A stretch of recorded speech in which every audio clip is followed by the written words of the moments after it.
N8N vient de sortir sa version 2.20 et il y a 3 points qui méritent ton attention si tu automatises ton business avec N8N ou celui de tes clients. Je vais te montrer exactement ce qui a changé, pourquoi ça compte et ce que tu peux faire avec dès aujourd'hui.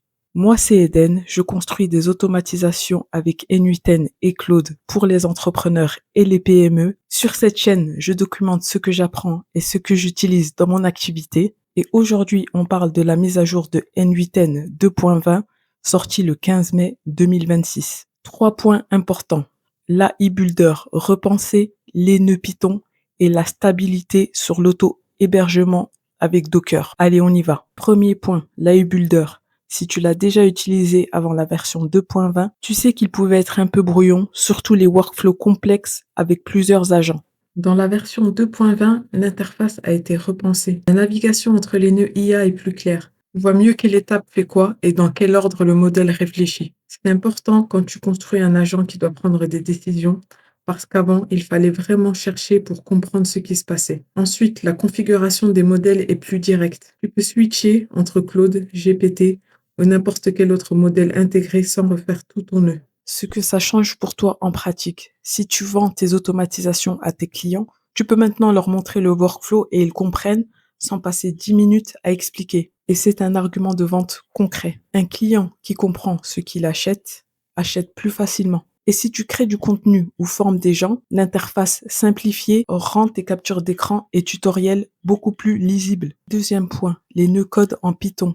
Ils sont désormais beaucoup plus rapides à l'exécution. Avant la version 2.20, si tu avais un workflow avec plusieurs nœuds Python qui traitaient des données, tu pouvais avoir des latences visibles, surtout sur des volumes un peu importants. Avec la version 2.20, l'exécution est optimisée. Sur des tâches répétitives, du parsing de données ou de la transformation de texte, tu vas voir la différence. Un usage concret que j'utilise régulièrement, nettoyer et reformater des données venant d'un formulaire ou d'un Google Sheet avant de les envoyer à Claude. Avec la version 2.20, cette étape est sensiblement plus rapide. Si tu n'utilises pas encore Python dans tes workflows et que tu fais tout en JavaScript, c'est peut-être le moment d'essayer. Python est beaucoup plus lisible pour ce type de manipulation et maintenant les performances suivent. Troisième point, plus technique mais important, si tu héberges N8N toi-même, la stabilité sur l'auto-hébergement Docker. N8N propose une version cloud, mais beaucoup de gens qui font de l'automatisation sérieuse préfèrent héberger eux-mêmes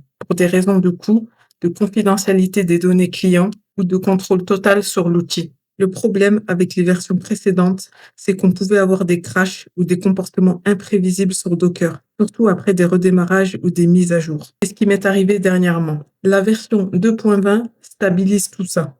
Ce que ça veut dire concrètement, si tu livres un workflow à un client sur un serveur auto-hébergé, tu as moins de risques de le rappeler 3 jours plus tard parce que N8N a planté. Moins de SAV et plus de crédibilité. Une dernière chose que je voulais mentionner parce que je trouve ça pertinent. N8N est devenue en 2026 la plateforme d'automatisation de référence en Europe. Avec 74 000 recherches mensuelles en France, devant Zapier et Make. Et SAP, l'un des éditeurs de logiciels d'entreprise au monde, vient d'investir dans N8N pour l'intégrer dans son écosystème IA. Donc si toi aussi tu construis une activité autour de N8N, tu n'es pas sur un outil de niche qui risque de disparaître du jour au lendemain. Tu es sur l'outil qui est en train de devenir le standard. C'est une information essentielle quand tu parles à un prospect qui hésite à investir dans une automatisation. Concrètement, voilà en quoi consiste la version 2.20 de N8N. AI Builder plus lisible, Python plus rapide et Docker plus stable. Ce sont des améliorations concrètes quand tu travailles avec cet outil au quotidien. Et si tu souhaites aller plus loin, j'ai d'autres vidéos sur N8N et l'automatisation avec Claude ici sur cette chaîne. Et si toi aussi tu construis ton activité autour de N8N et l'IA, abonne-toi. Je documente tout ce que je teste et ce qui marche vraiment dans mon activité. À la semaine prochaine. Et en attendant, automatise.